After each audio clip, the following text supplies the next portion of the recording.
Siapakah Insinyur Solah Atia ini? Mengapa kematian beliau menggemparkan Kairo dengan pemakamannya yang dihadiri lebih dari 500.000 orang? Mari kita simak kisah dari Asosiasi Universitas Islam Mesir ini. Al-Kisah dari kampung kecil bernama Tafahna al-Ashraf, distrik Middle Ghamir, provinsi Dakohliah, Mesir, ada 9 orang sarjana miskin lulusan Fakultas Pertanian. Lalu mereka pun sepakat membuat sebuah peternakan unggas, sembari mencari mitra ke-10. Namun mereka terbentur modal, maka dengan sekuat tenaga mereka kumpulkan dari hasil menjual tanah, perhiasan istri, hingga meminjam. Meski tidak banyak terkumpul, namun mencukupi untuk memulai usahanya. Pertanyaan tersisa, siapa mitra yang ke-10? Insinyur Solah, satu dari mereka, pun berkata, "Aku sudah menemukan mitra yang ke-10. Siapa?" kata teman-temannya. "Allah," lanjutnya. "Allah akan menjadi mitra usaha kita yang ke-10. Allah akan mendapat 10% dari keuntungan kita. Dengan perjanjian, Allah yang akan memberikan perlindungan dan pemeliharaan, keamanan dari segala wabah penyakit." Akhirnya mereka pun sepakat. Kontrak kerjasama pun ditulis secara rinci dan dicatatkan ke notaris, lengkap dengan peran mitra ke-10 tersebut. Tak disangka, setelah 1 musim bisnis mereka langsung meroket, jauh dari yang dibayangkan sebelumnya. Lalu mereka pun kembali bersepakat menambah jatah keuntungan mitra ke-10 menjadi 20% di musim kedua, dan begitu seterusnya hingga mencapai 50%. Lalu bagaimana keuntungan mitra ke-10 itu dialokasikan? Dimulai dengan membangun sekolah dasar Islam putra, lalu lanjut putri, kemudian sekolah menengah putra, kemudian putri. Tambah lagi madrasah aliyah putra, lalu putri. Tapi karena keuntungan terus membanjir, akhirnya dibentuklah Baitul Mal.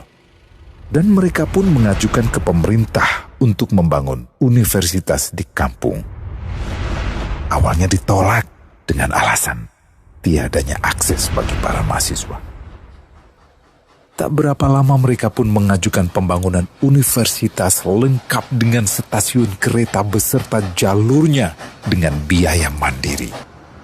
Akhirnya permintaan ini disetujui, dan pertama dalam sejarah Mesir berdirilah sebuah universitas di perkampungan kecil. Semakin berkembang, dibangun pula fakultas kedua, ketiga, keempat hingga asrama putri dengan kapasitas 600 kamar. Lalu asrama putra dengan 1.000 kamar. Tiket kereta api pun digratiskan untuk memudahkan transportasi menuju kampung tersebut. Tak cukup hanya itu, dibangun Baitul Mal berikutnya hingga hilang kemiskinan di daerah tersebut.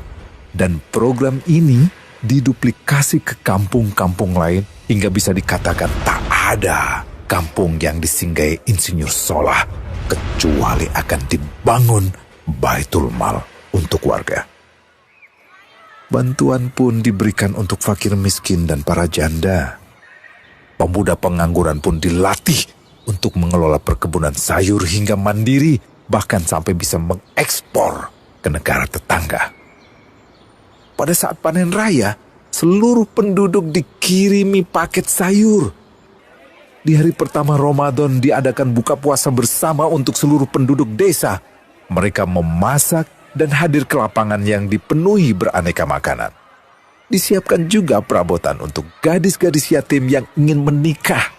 Dan ini semua merupakan sedikit dari banyaknya kebaikan yang dilakukan oleh Insinyur Solah.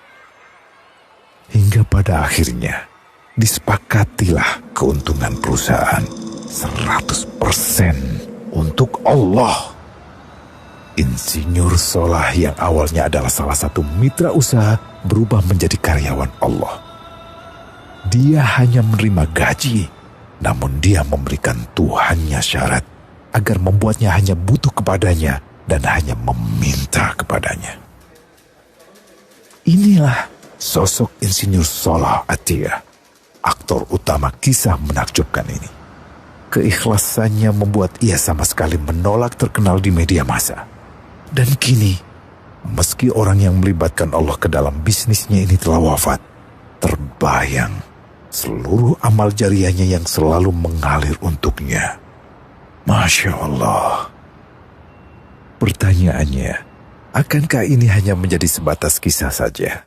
Atau menjadi teladan bagi kita untuk mengikuti jejaknya?